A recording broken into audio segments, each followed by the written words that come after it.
और महापुरुष उदाहरण देते हैं कि ऐसी कौन सी संपत्ति, ऐसी कौन सी शक्ति, ऐसी कौन सी विभूति थी जिस पर त्रिलोक विजेता रावण ने अपना अधिकार नहीं कर लिया था। सब कर लिया पर मन पर नियंत्रण नहीं कर पाया।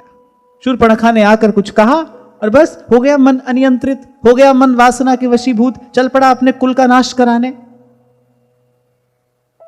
और कामातुराणाम न भयम न लज्जा, न फिर भय न लज्जा। इतना महान पंडित, इतना बड़ा ज्ञानी, पर कहां धर्म धर्म का विचार कर पाया, कहां नीति अनीति का विचार कर पाया। अरे उससे तो वो कुंभकर्ण श्रेष्ठ है, वो अभी घोर तमोगुण से बाहर आया है। इतनी दीर्घकालीन निद्रा से जैसी उसको उठाया गया और जैसी सब बात बताई, सबसे पहली बात कुंभकर्ण क्या कहता है, अरे हरि आन जगदम्बा सठ चाहत कल्याण। मेरी जो जगत की बात है उस पर कुदृष्टि डाल के, उसके साथ ऐसा आचरण करके अब ये मूर्ख अपना कल्याण चाहता है। रावण देखो सब है। तुलसी बाबा तो यहां तक कहते हैं, शंभु पढ़े वेद पढ़े विधि, शंभु सभीत पुजावन रावण के घर आवे। सब ग्रह नक्षत्र उसके संकेत पर अपना कार्य करते हैं। सिंहासन के पाए से काल को बांधे रहता है, वो थर थर कांपते हैं देवता उसके नाम से। यहां तुलसी बाबा तो कह रहे हैं शंभु सभीत पुजावन रावण के घर आवे। अब कोई तो भाई इसी को ही ऐश्वर्य कहे ना, ना, पर ये ऐश्वर्य नहीं है। ऐश्वर्य तो है जब मन पर नियंत्रण हो जाए, क्योंकि जो समस्त है ना वो मन में ही रहता है। मन ही समस्त है, मन में ही समस्त है, मन से ही सब समस्त है। जो भी है मन से ही तो है। तो उसने मन पर नियंत्रण किया, उसने समस्त पर नियंत्रण कर लिया। तो हमारे लिए ऐश्वर्य का अर्थ है अपने मन पर नियंत्रण। और प्रभु का तो ये गुण है समस्त नियंत्रित्वम, सब पर उनका नियंत्रण है। पहले भी हमने इस विषय पर चर्चा की थी कि सृष्टि का एक एक कण जो है, महाप्रभु कह रहे हैं ना, जय श्री हित हरिवंश प्रपंच बंच सब काल व्याल को खायो। इस सृष्टि का एक एक कण जो है काल के अधीन है, काल ईश्वर के अधीन है, काल श्री कृष्ण के अधीन है। वो जब चाहे जैसे चाहे काल की गति रोक सकते हैं, उसकी दिशा मोड़ सकते हैं। प्रकृति को आज्ञा देने का अधिकार केवल प्रभु को है, प्रभु दे सकते हैं। सब पर उनका नियंत्रण है। सोच कर बताओ स्वभाव किसके अधीन है? ये स्वभाव संस्कार तो लगभग एक ही बात है। स्वभाव है गुण के अधीन। गुण अर्थात इन गुणों की हम चर्चा करें, इस गुण की नहीं। स्वभाव होता है त्रिगुण के अधीन, सत्व रज तम। कोई सदोगुणी होता है, कोई रजोगुणी होता है, कोई तमोगुणी होता है। और ये तीनों गुण किसके हैं? मैं आपको पूरी इक्वेशन समझा रहा हूं। ये तीनों गुण किसके हैं? ऐसा कोई कह नहीं देना आपने कह दिया कि सब तो काल के अधीन है, काल कृष्ण के अधीन है। कैसे? मैं आपको बता रहा हूं कैसे। ये सारा संसार किसके अधीन है? जीवन किसके अधीन है? कर्म के अधीन है। कर्म स्वभाव के, स्वभाव गुण के। गुण किसके अधीन है? गुण किसके हैं? या फिर गुण क्या है? ये तीनों गुण क्या हैं? प्रकृति। इसीलिए प्रकृति को त्रिगुणात्मिका प्रकृति कहते हैं। तीन गुण ही प्रकृति है, सत्व रज तम। और प्रकृति किसके अधीन है? प्रकृति पुरुष के अधीन है। प्रकृति पर ईश्वर का नियंत्रण है ना। हां, पर किसी सत्पुरुष की कृपा से जब अज्ञान का पर्दा हटता है तब ये रहस्य अनुभव में आता है। महादेव जानते हैं ये बात, इसीलिए कह रहे हैं सब ही नचावत राम गुसाई। और सब में सब आ जाते हैं, सब में सब आ जाते हैं। सृष्टि भी आ जाती है, सृष्टि को रचाने वाला जो ब्रह्मा है वो भी आ जाते हैं, सब आ जाते हैं। सब ही नचावत राम गुसाई। इसलिए ऐश्वर्यवान तो केवल भगवान है। बाकी जिसके पास भी जो थोड़ा घना ऐश्वर्य है ना, वो भगवान का दिया हुआ है, प्रभु का दिया हुआ है। ऐश्वर्यवान केवल भगवान, ये गुण भगवान का है। और हम बार बार इस विषय पर चर्चा करते आ रहे हैं भाई, जो भक्ति करता है, भक्ति की कृपा से भगवान के कुछ कुछ गुणों का संचार भक्त में होता है। किसी गुण में किसी भक्त का किसी गुण का संचार होता है, किसी भक्त में किसी गुण का संचार होता है, किसी में किसी गुण का। फिर ऐसे ही भक्ति की ही कृपा से भक्ति माध्यम बनती है और भगवान के गुण उतरते हैं, भगवान के गुणों का अवतरण होता है। तो ऐश्वर्य अर्थात जिसका समस्त पर नियंत्रण हो, वो ऐश्वर्यवान है। और आपके मेरे लिए इस गुण का अर्थ क्या है? जिसका मन पर नियंत्रण है, वो ऐश्वर्यवान है, वही शूरवीर है, वही सर्व का विजेता है, जिसने अपने मन को विजय कर लिया है। कुछ दिन पहले मैंने आपसे कहा था, किसको कोई नहीं जीत सकता। भूलते जा रहे हो सब पिछली बार। जिसको किसी से लड़ना ही नहीं है, उसको कोई नहीं जीत सकता, वो अपराजेय है। अच्छा देखो, एक और बात है, जब अगर कोई धन संपत्ति को ऐश्वर्य समझे ना, तो फिर भाई जिसके पास है वो लोभ से दुखी रहता है। जिसके पास धन होगा वो लोभ से दुखी रहेगा, दूसरा व्यक्ति ईर्ष्या से दुखी रहता है। तो ये अगर इसको आप ऐश्वर्य समझो तो ये तो ऐश्वर्य दुख का ही कारण है। और यहां भगवान के दिव्य गुणों में ऐश्वर्य की गणना हो रही है, अर्थात ये सबका अर्थ ऐश्वर्य नहीं है। इसलिए मैंने कहा स्पष्ट रूप से समझ लेना चाहिए, जीव का ऐश्वर्य क्या है। जीव का ऐश्वर्य यही है कि उसका मन स्थिर हो जाए भगवान के चरणों में, यही जीव का ऐश्वर्य है। और फिर आगे कहते हैं शौर्यम, ज्ञानम विरक्तिरैश्वर्यम शौर्यम तेजोबलम स्मृति। शौर्यम, इसके विषय में भी कुछ है जानकारी? शौर्य किसे कहते हैं?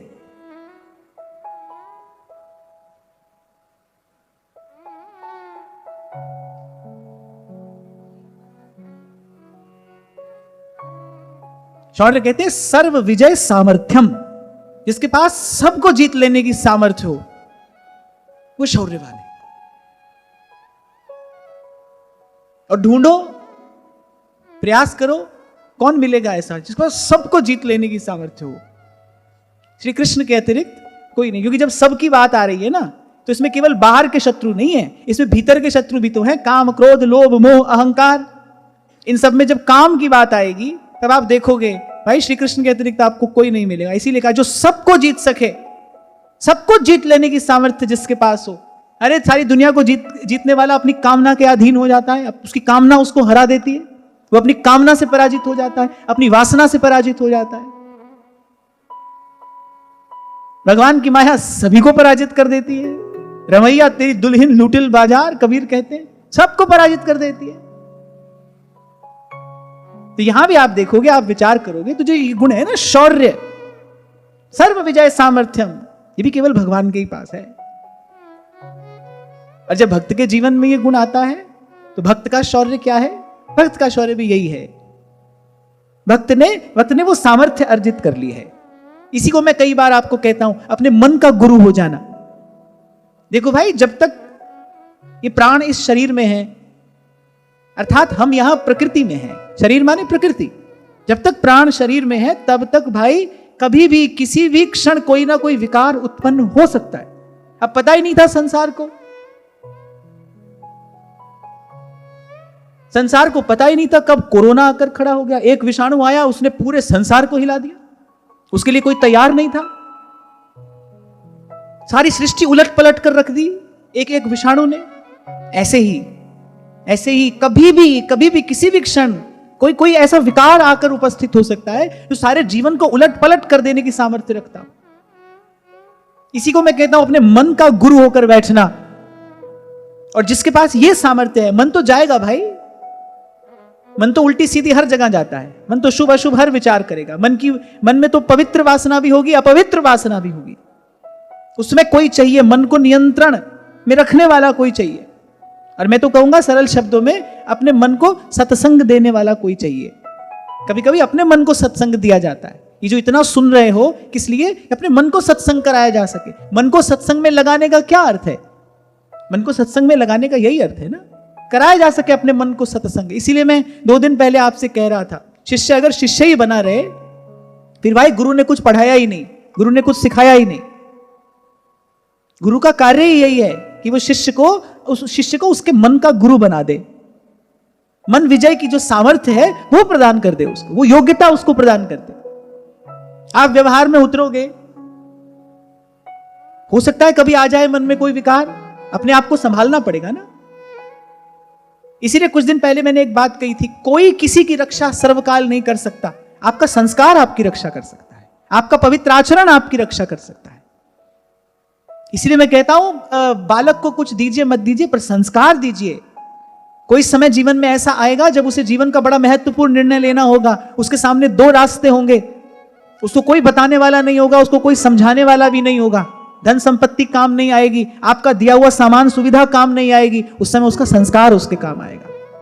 यदि आपने उसके जीवन में पवित्र आचरण का बीज डाला है, आपने उसको पवित्र आचरण करना सिखाया है, शुद्ध आचरण का संस्कार आपने दिया है, वो उसके काम में आएगा। और ये तो कोई भी देख सकता है भाई, कोई भी अनुभव कर सकता है। अंग्रेजी की एक कहावत है, we are always a single decision away from an entirely different life. आप एक निर्णय दूर हैं, पूरा जीवन उलट पलट जाता है एक निर्णय से। एक निर्णय, एक गलत निर्णय, एक गलत निर्णय लिया पांडवों ने बिना भगवान को बताए, और दुर्योधन का निमंत्रण स्वीकार कर लिया। एक गलत निर्णय, उसके बाद उनका जीवन देखिए। आप देखो, मैं तो इस बात का बार बार विचार करता हूं, ये बात बड़ा सावधान रखती है। आप एक बात का विचार करो कि सब सुख भगवान ने दे दिए थे महाराज युधिष्ठिर को, इंद्रप्रस्थ की नगरी बसा दी, जो ऐश्वर्य स्वर्ग में देवताओं के पास है वो ऐश्वर्य भगवान ने यहां भूमि पर प्रकट करा के पांडवों को प्रसाद स्वरूप दे दिया। यज्ञ कराया, सारी पृथ्वी के राजाओं को महाराज युधिष्ठिर के चरणों में नत करा दिया, सब तो भगवान ने दे दिया। उसके बाद क्या हुआ?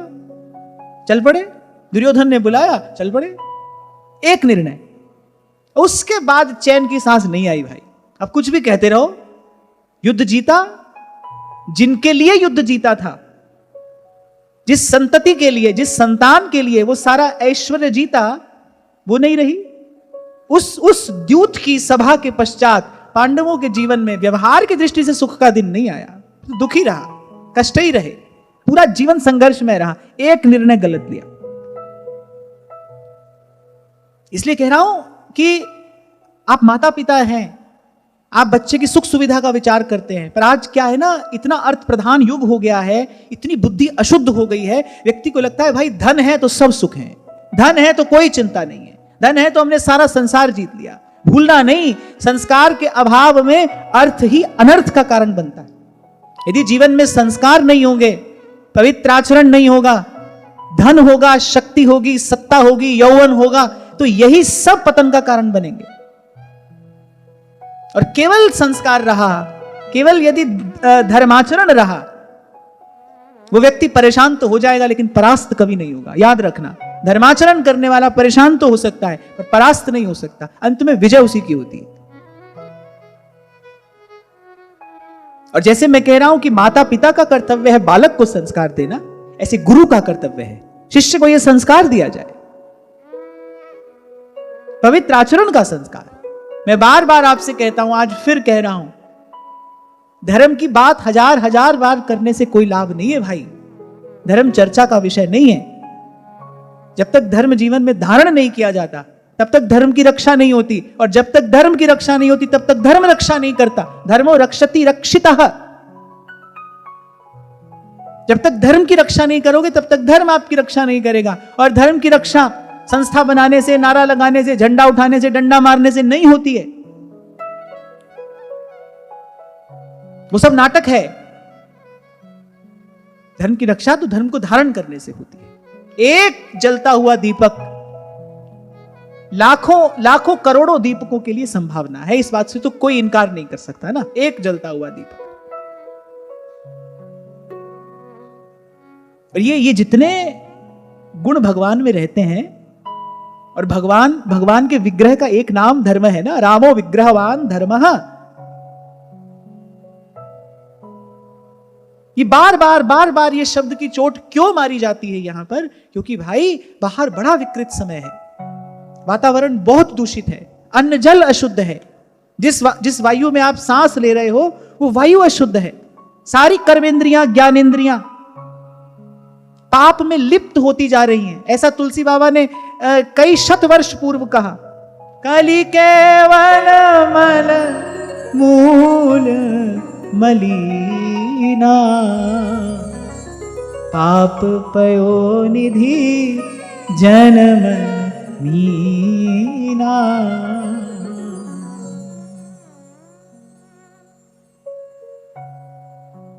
इसलिए इन शब्दों की आवश्यकता है। ये औषधि है, ये औषधि है। तो कहते हैं ना, prevention is better than cure. अपने आप को बचाने की विधि है, युक्ति है स्वयं को सुरक्षित रखने की।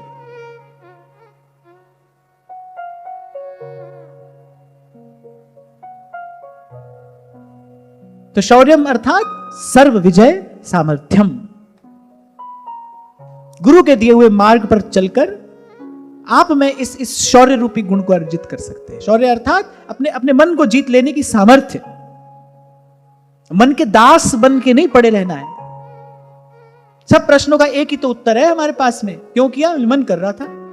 क्यों खा लिया? मन कर रहा था। क्यों देख लिया? मन कर रहा था। यही बात तो संत कह रहे हैं। अरे इस मन के कहे लगकर कितने जन्म बिगाड़े, कितने जन्म, बहुत जन्म हम जन्म बिगाड़े। कैसे बिगाड़ लिए? अरे मन के कहे लगकर। और कभी आपसे मैंने संकेत किया था, भाई मन के पास बुद्धि नहीं है, मन के पास बुद्धि नहीं है। इसलिए मन को उपमा दी जाती है मद मतंग की। जैसे मतवाला हाथी होता है ना, मतवाला हाथी होता है, हाँ, रौंदता हुआ आगे चलता है। पता नहीं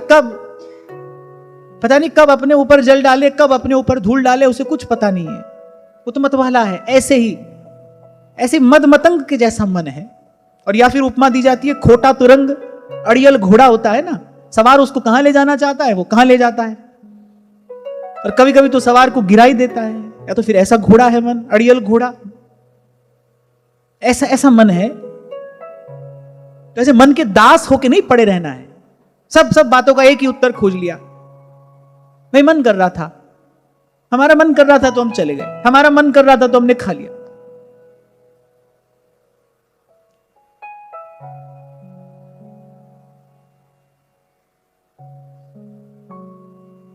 फिर आगे कह रहे हैं स्मृति ही।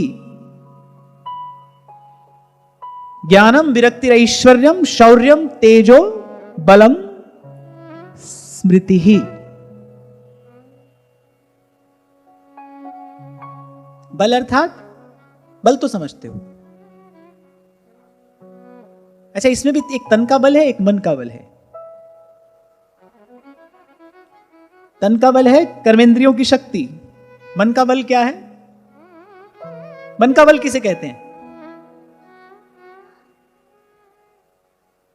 मन का बल है उत्साह। उत्साह मन का बल है। कौन निर्बल है? मन से कौन निर्बल है? जो उत्साहहीन है, उत्साहहीन है जो। मैं कई बार विचार करता हूं, यदि भी मैं इस विषय पर कभी वार्ता करता नहीं, आज ये प्रसंग उपस्थित हुआ है तो मैं कह रहा हूं। अब पश्चिम से जितनी जानकारी आई है ना, हम उसको ज्ञान तो कह नहीं सकते। पश्चिम से जितनी जानकारी आई है वो सारी की सारी जानकारी केवल शरीर के ही आसपास घूमती है। शरीर से आगे भी कुछ है, इस स्थूल शरीर से आगे भी कुछ है, वहां तक अभी उन लोगों की पहुंच नहीं हुई है। उन्होंने जो जुटाया है बस इसी शरीर की सुख सुविधा के लिए जुटाया है। आप वहां जाकर देखो, जितने साधन हैं इसी शरीर की सुख सुविधा के लिए तो है। जब मन की ओर आना होता है ना, उनमें से कोई संस्कारी जीव यदि होता है, उसको यदि अपने मन की ओर आना है, उसको यदि अपनी अंतर यात्रा आरंभ करनी है, तो फिर वो दौड़ कर आता है कहां? भारत की ओर। क्योंकि वो लोग तो ये विज्ञान ही नहीं जानते। जो सब किया उन्होंने केवल शरीर की सुख सुविधा का ध्यान रखते हुए किया। वो उनको लगता है भाई शरीर ही अंतिम सत्य है,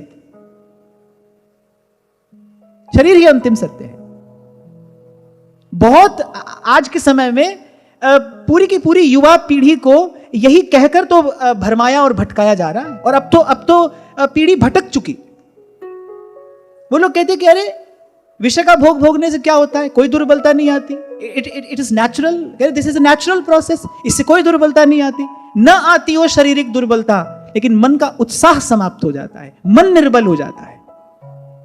विषय का भोग यदि अधिक हो तो शरीर को आप कोई विशेष प्रकार की औषधि देकर, कोई रसायन देकर भले बनाए रखो, लेकिन क्या होगा, उसका परिणाम क्या होगा?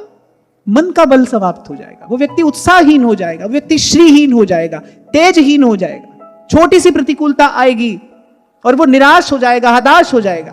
ये बात मैं विशेष रूप से अपने युवा श्रोताओं से कह रहा हूं, इस भूल में मत रहना। थोड़ा सा और मैं आपको विस्तार करके बताता हूं कि आप जानते होंगे कि हमारे शरीर में जो ऊर्जा के 7 चक्र है ना, मूलाधार चक्र से लेकर और सहस्रार चक्र तक।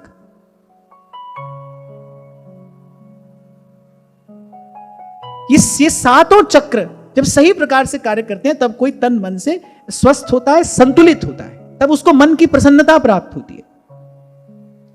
जब कोई भी व्यक्ति जब विषय सेवन करता है, काम के अधीन होकर जब कोई विषय का सेवन करता है, होता क्या है, उससे प्राण शक्ति में एक प्रकार का क्षोभ उत्पन्न होता है। यही एक कारण है कि विषय का भोग लेने के बाद मन निराश हो जाता है, थोड़ी देर के लिए हताश हो जाता है, अप्रसन्नता आ जाती है मन में, ग्लानि होती है मन में। क्यों होती है? बड़े बड़े संतों ने इसको बड़े विस्तार से समझाया, कबीर जी ने तो बहुत कहा इस बारे में। क्यों होती है? आपकी प्राण शक्ति में क्षोभ उत्पन्न होता है, एजिटेशन, और सरल करके बताऊं तो इरिटेशन। कुछ काल के बाद वो ऊर्जा फिर से संरेखित होती है, फिर से वो अलाइन होती है 7 चक्रों में। लेकिन जब कोई व्यक्ति बार बार उसी क्रिया में पड़ता है, बार बार वो अपनी प्राण शक्ति को इस प्रकार एजिटेट करता है, तो उसका परिणाम क्या होता है? उसका मन बुद्धि सदा सदा के लिए अस्थिर हो जाती है। छोटी सी प्रतिकूलता आएगी, आप देखो व्यक्ति खींच जाएगा, क्रोध आ जाएगा उसको। बार बार क्रोध किसको आता है? मन से दुर्बल व्यक्ति को ही बार बार क्रोध आता है, इसके मन के पास बल नहीं है। और मुझे बड़ा दुख होता है देखकर, आज जब मैं देखता हूं ना कि पश्चिम से एक ऐसा चिंतन आया, यूट्यूब पे हजारों वीडियो मिलेंगे आपको, बड़े बड़े डॉक्टर कह रहे हैं ये बात, अरे ऐसा कुछ करने से कुछ नहीं होता है, ये तो प्राकृतिक प्रक्रिया है, माने खूब भोगो और भोगते भोगते पशु की तरह मर जाओ। यही चिंतन है उनका, क्योंकि वो इससे अधिक कुछ जानते ही नहीं है। भले आपका आहार कितना अच्छा हो, कोई विशेष प्रकार की औषधि रसायन लेकर भले आप कर लो शरीर की शक्ति अर्जित, लेकिन भोगने से मन का बल समाप्त होता है, मन का उत्साह समाप्त होता है, मन की श्री समाप्त हो जाती है। श्री डोंगरे जी महाराज तो बार बार ये बात कहते थे, भाई शक्ति के संचय में ही सुख है, शक्ति के संचय में ही सुख है। और ये बात तो भाई कोई बालक हो, युवान हो, वृद्ध हो, सभी के लिए है। और मैं तो सदा से कहता हूं, जिसकी बाल्यावस्था शुद्ध होगी उसी की युवावस्था पवित्र रहेगी, और जिसकी युवावस्था पवित्र होगी उसी की वृद्धावस्था सिद्ध होगी। फिर क्या है ना भाई, 2 दिन पहले मैं आपको यही तो कह रहा था, व्यक्ति धर्म का फल तो चाहता है लेकिन धर्माचरण नहीं करना चाहता। उसको जीवन में संयम नहीं चाहिए, नियंत्रण की कोई बात करेगा तो वो अच्छी नहीं लगेगी।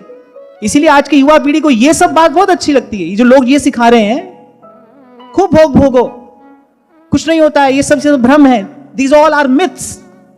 बड़े बड़े डॉक्टर ये पाठ पढ़ा रहे हैं लोगों को, लोग पढ़ रहे हैं।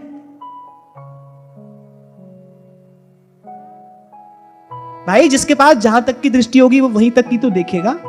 हमारे यहां के ऋषि मुनियों ने देखा कि सितारों से आगे जहां और भी हैं, इस स्थूल शरीर से आगे भी कुछ है। अरे हमारे वेदांत की धारा में तो शरीर को गिना ही नहीं, वो तो कह रहे मन बुद्धि चित्त अहंकार। और शरीर की गणना की गई तो कैसे की गई? शरीरमाद्य खलु धर्म साधनम, धर्म साधन के लिए शरीर मिला है। कुकर सुकर की तरह भोगने के लिए शरीर नहीं मिला है, धर्म साधन के लिए शरीर मिला है।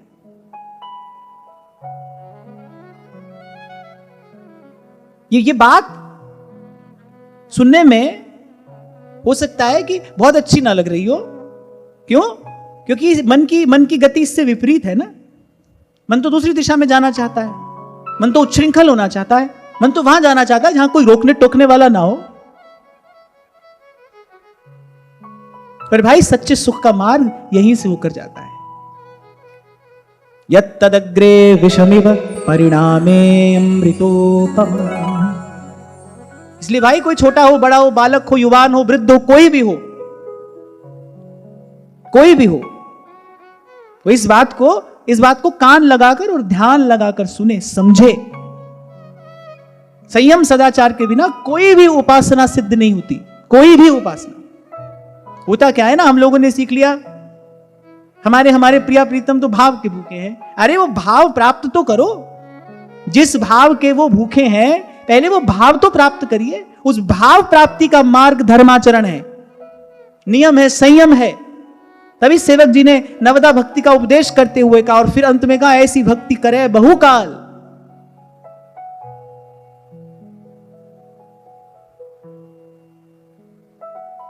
इसलिए भाई आज तो ऐसा वातावरण उपस्थित है कि प्रेम जैसे दिव्य विषय पर चर्चा करते भी संकोच होता है। पता नहीं सुनने वाला क्या अर्थ का अनर्थ करे। क्यों? क्योंकि भाई क्या है ना, चारों ओर से संस्कार दूषित हो रहे हैं।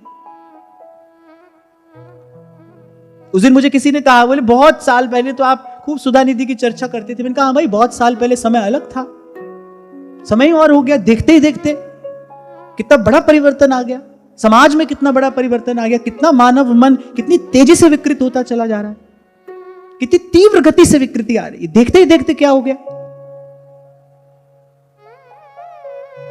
और सब महापुरुषों ने देश की, काल की स्थिति का विचार करते हुए अपनी बात कही है। आज तो भाई सब लोगों के बीच में उसी बात को कहना चाहिए जो सब लोगों के लिए हितकारी हो, सब लोग जिसके पात्र हों।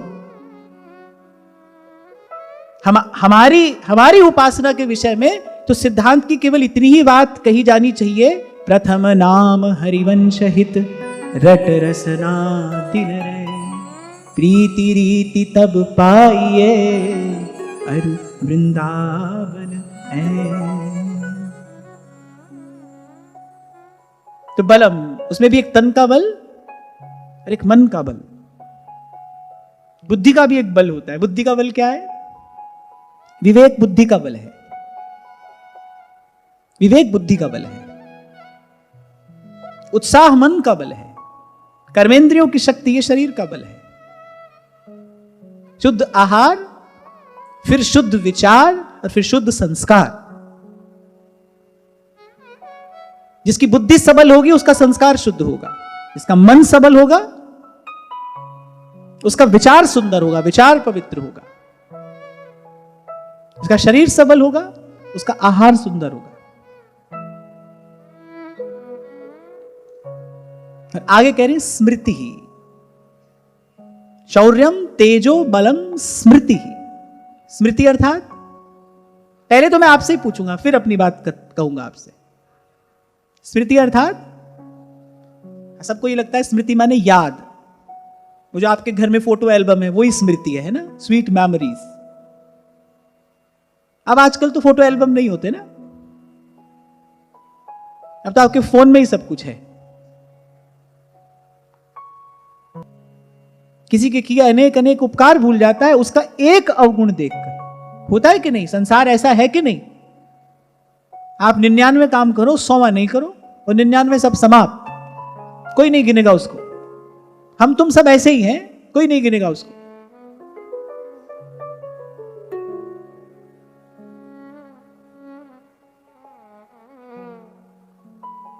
अगर प्रभु याद ना रखें आपका मेरा थोड़ा सा भजन, थोड़ा सा भाव, भाई हमारी तो कोई गति नहीं। इस बात का विचार करना चाहिए।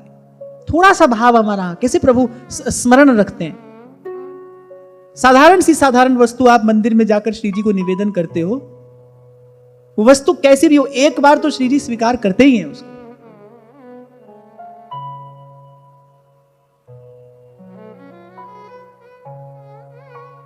और मैं तो यहां एक बात और भी आपसे कहकर आगे बढ़ूंगा कि जो शांति चाहता हो अपने जीवन में, उसे तो इस गुण को अवश्य ग्रहण करना चाहिए।